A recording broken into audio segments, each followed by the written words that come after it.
Kasi naman usog ng usog eh. Sa kabila ng napakadaming mga kasama natin sa Agila, eh ako pang napili ninyo. Bukod sa gwapo ko, eh ano pang nakita ninyo? Tumalakpakan mo! Okay, mapagpalang araw mga kuya, ate at bunso, the Fraternal Order of Eagles. Nandito po ngayon ang inyong lingkod na si Kuya Tornis at ako ang mag-host. Kahit ako yung guest. Ang galing po kuya! Di ba? Welcome po at nandito po kami ngayon sa Camp Ugnayan! I am an eagle. Let me spread my wings across this wondrous land and stand for all good things, for strength and hope, integrity. Oh, let our hearts beat proud and free. Take my hand and come with me where eagles At bigla po kami ngayon nagkaroon ng on the spot na podcast segment! Ito po mga nakikita nyong alak ay props lang yan, ha? Hindi po talaga kami umiinom. At ang gusto ko lang pong ipaalala, ang mga agila na kuya ay hindi po babaero. At Unang-una, gusto ko po muna magpasalamat sa invitation nyo sa akin. Sa kabila ng napakadaming mga kasama natin sa Agila, eh ako pa ang napili ninyo. Hindi ko alam kung bukod sa gwapo ko, eh ano pang nakita ninyo. Diba? Tumalakpakan mo! Joke lang po yun. So gusto ko i-congratulate kayo ng happy first year founding anniversary. At ano bang mensahe mo sa iyong club naman? Bilang club president, kuya. Bilang club president, no, ang may ano ko lang naman, continuous lang, no? Tuloy-tuloy lang to at pagpatuloy lang natin yung gawain ng Agila. Yun lang. Mabuhay ang Agila. Mabuhay! Galing ah! Sanay na sanay. Ande, Lang sa amin. bago tayo mag-inspirational tumungo sa pagiging agila muna. Siyempre, Sige. sabi ko nga, muna kuya, yung pagiging mahirap, hindi yan dapat maging hadlang sa isang taong merong pangarap sa buhay. Bakit ko nasabi yan? Kagaya ko, example ko na sarili ko, di ba? Mahirap ang magiging professional. Pero mahirap din naman kuya ang manatiling mahirap. Bakit ko sinabi yon? Unang-una, yung mga mahihirap, nananatiling mahirap, mag-iisip yan ng pangkain na sa isang araw. Di ba? Yung iba dyan, nangungupahan, mag-iisip, ano na naman ang pambabayad natin ng renta. Mahirap yun. Pero yung pagiging successful, mahirap din. Kinakailangan ako mag-work. Working student. Di ba? O hindi lang ako, meron nga mga kwento ng buhay dyan, na mga janitor, sales crew, na naging lawyer. Di ba? Tama. So hindi naging hadlang yung pagiging mahirap ng isang tao. Gagamitin mo na lang sana tong positive o inspirasyon para ikaw ay umangat sa pagiging mahirap. Bakit? Mahirap ka na pababa ka pa ba? Dapat hindi na. Pataas ka na ngayon. Diba? Kaya ngayon, sumunod. Una, nakikita ko na yung pagiging agila, pero hindi ko pinapansin. Sabi ko, ano bang makukuha ko dyan? Yun muna. Tapos nung na-introduce na sa akin ngayon yung pagiging agila, ang sumunod na iniisip ko ngayon, connection. Bakit ko sinabing connection? Siyempre, pagka pumasok ka dyan sa samahan, meron dyang mga sabihin natin, taga-korte. Nagpa-practice ako. Meron dyang mga sabihin natin, taga-registry of deeds. Merong taga-DILG, NBI, at kung ano-ano pang government agencies. Marami. So, iniisip ko yun, magiging magandang connection ko yun. Nagkamali pala ako din. Ngayon, ito yung mga share kong inspiration. Bakit ka mo? Kasi ibang mga kasama natin na agila, yun ang mindset nila. May kapit kami, may connection kami. Kasi isang kuya natin dyan sa isang probinsya, sabihin na lang natin, Deputy Provincial Director, mga ganyan. Diba? So, ganun ang iniisip mo, connection ka agad. Bakit mo isipin connection? Ibig sabihin, ang hangad mo ay meron kang makukuha ka agad. Diba? So, pagka ganun ang mindset mo, ibig sabihin, posible, meron kang gagawing hindi maganda. Diba? Kasi may ganito tayong ganyan. Ang ano mga lagi nating priority, di ba, is yung community service. humanitarian service nga, kaya nga nakalagay nga sa atin, Deo et Patria, humanitarian service, di ba? Nasa logo natin, yun yung original logo. Oh, pag sinabi natin Deo, di ba? For God. Patria, for country. Eh, gagawa ba tayo ng mali? Sa tingin nyo ba matutuwa yung Deo? Hindi. For Patria ba yun? Patriotism ba yun? Hindi rin. Lalong hindi na humanitarian service. Di ba? Kasi, at least nagbago yung pananaw ko. Okay, baka kasi mamaya may mga ibang kasama tayong kuya, ate at bunso, yun pa rin ang mindset. Baguhin nyo na. Hindi magpo-progress yung pagkatao nyo, pangalawa, yung grupo ninyo. Tama. Diba? Hindi lang naman to isang tao eh. Kaya nga tayo naging club eh. Ibig sabihin, different perspectives, different views sa buhay, nagbabatuhan, pero iisa yung goal natin. Tama yung sinasabi mo. Yung pagtulong sa kapwa. Di ba maaring ganito, suggestion natin, kuya, kailangan natin ng malaking budget. Pero sasabihin naman ng iba, kuya, hindi natin kailangan malaking budget, pero pwede naman natin ganito gawin. Mas maraming manpower. Instead, o kaya, instead na bumibili tayo ng buo na, pwede naman natin gawin. Oh, di ba? Kaya nga meron tayong 3Ps. Diba? Time, talent, and treasure. Kung kagaya ko, hindi man ako maraming pera, gamitin ko yung talent. Para saan? Tumulong sa kapwa. O, magbigay tayo, isama mo sa program mo yung legal consultation. Isama mo yung drafting ng affidavit. Yung taga Quezon City, isama mo yung notary. Diba? Naisama, na-impart ko. May perang bang involved? Wala. O, ay di kung yung hindi naman kaya bumaba sa program, di magbigay na lang kayo ng treasure nyo. Diba? So, yung isa pa, time. Ito ang pinaka-importante sa lahat. Sobra.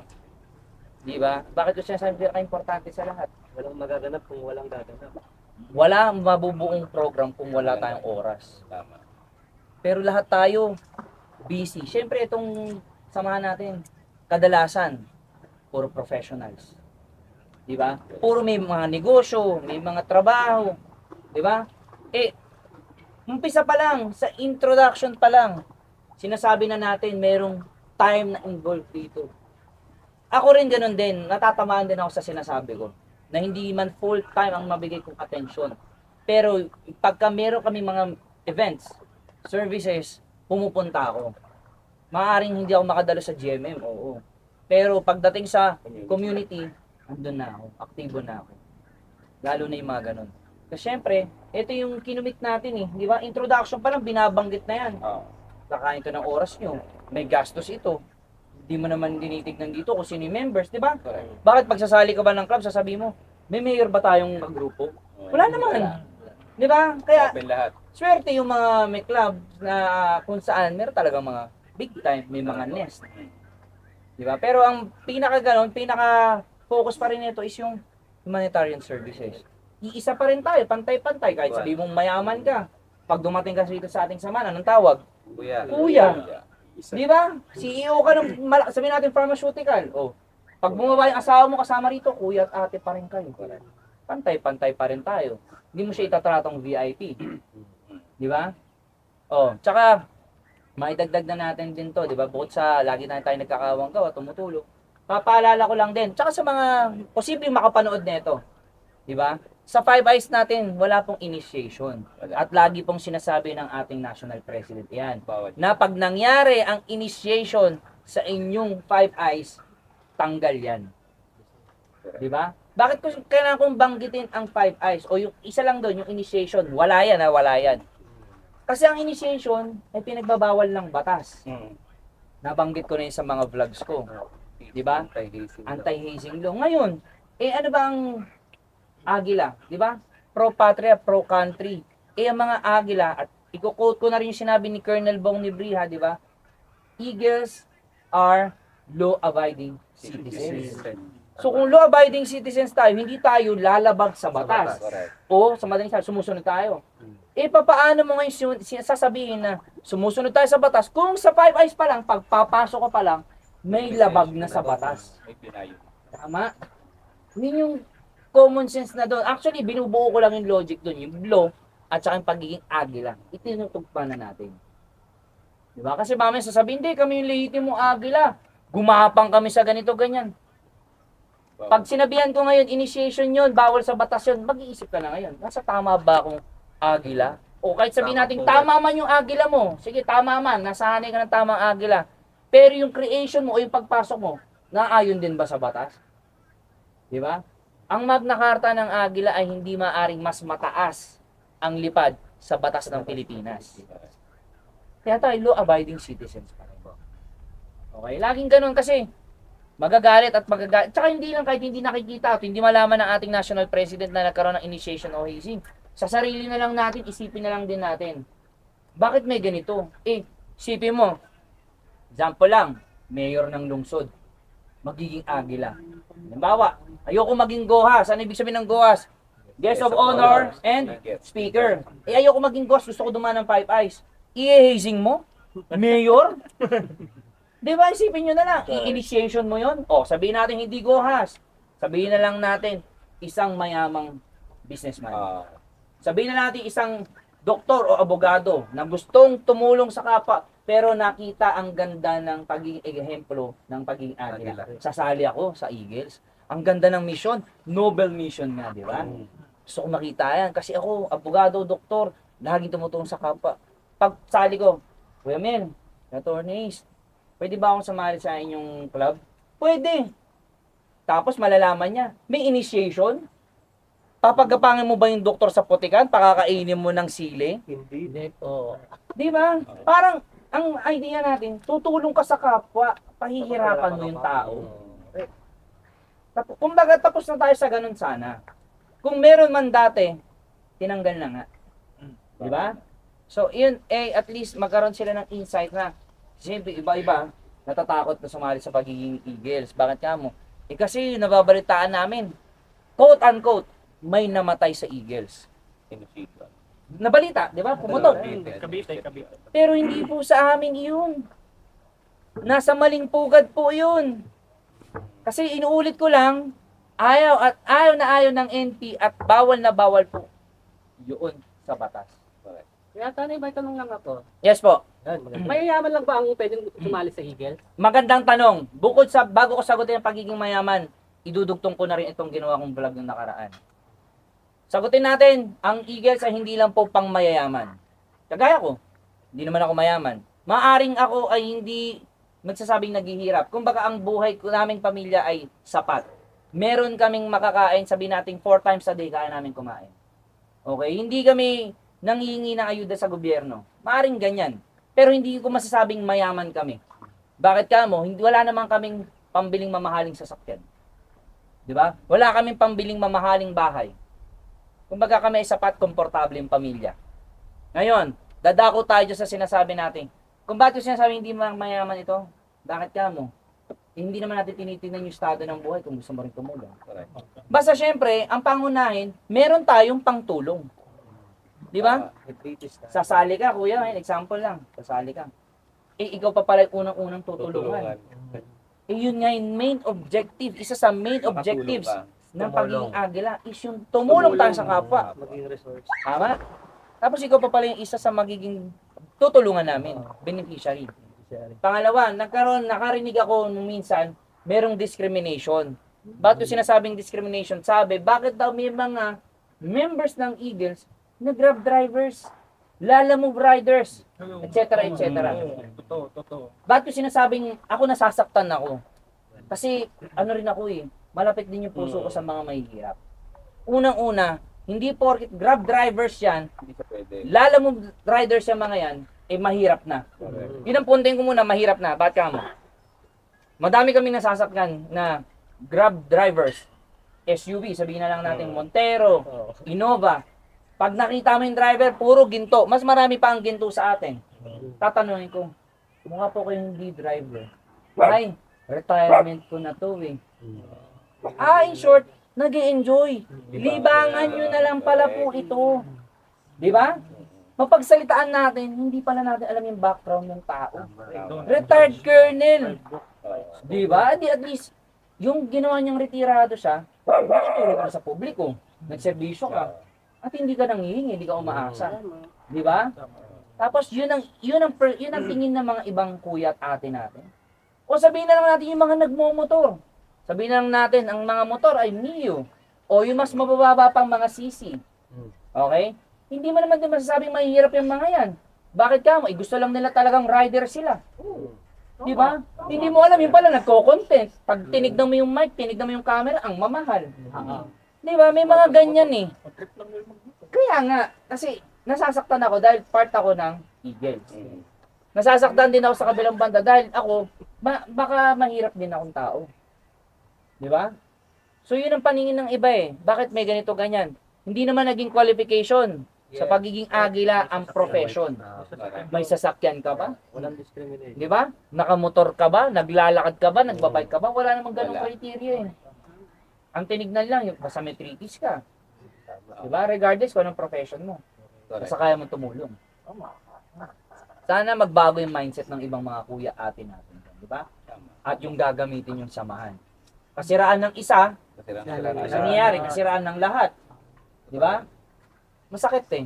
Kasi tayo, isa ako sa simple way na kung saan gusto ko maiba yung imahe ng agila. Yun. Di ba? Tulong-tulong tayo, hindi lang naman ako yan eh.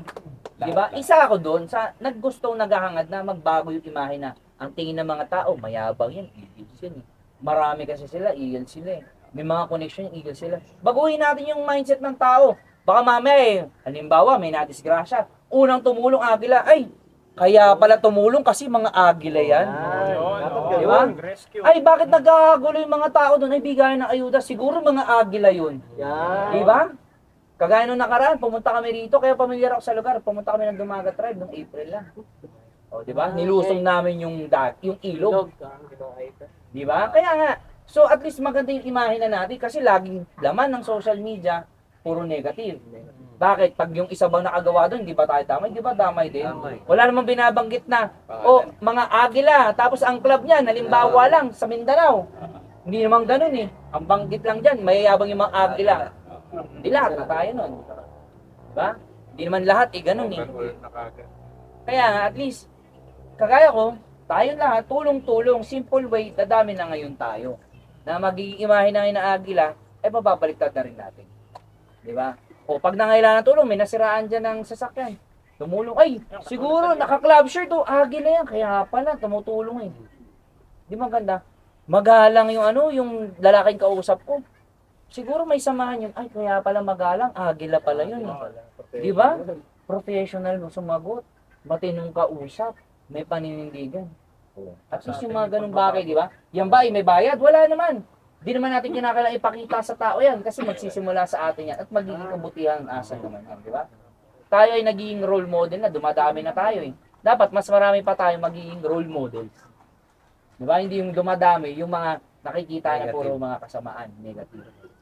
Okay? So yan. O at least may katanungan pa ba tayo? Dami sir, meron kayong message sa mga nanonood natin na na gustong maging kuya din po.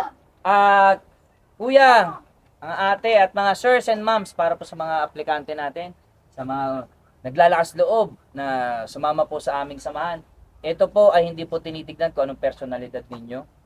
Okay, hindi po namin tinitignan kung anong antas ng inyong pamumuhay. Basta syempre, meron po kaming requirements. Meron po tayong category, criteria. Pag nakumpleto naman po yun, ay maluwag na maluwag po ang mga napakalaking mga pakpak po ng agila upang yakapin po namin kayo. Okay? Kung maiiyak, at lagi ko sinasabi sa aking video ito na, aktual na masasaksihan. Ang pagiging agila po, napakataas po ng lipad natin, tama?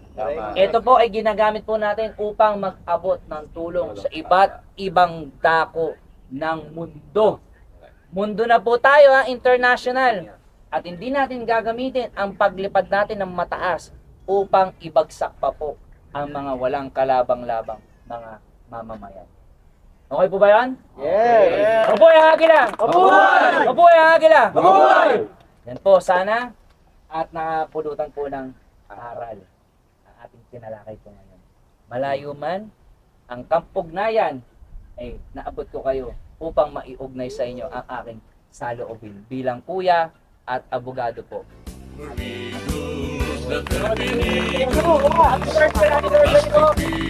thank you. Happy Happy anniversary! anniversary! Tingnan po natin ang inyong mga Heal us itsura. of the nation. For brotherhood we were concerned. Peace, equality, and unity. Tingnan po, mabuhay ang agila. Mabuhay. It's all of human care. We will share our lives to Palakpakan tayo give natin. our liberty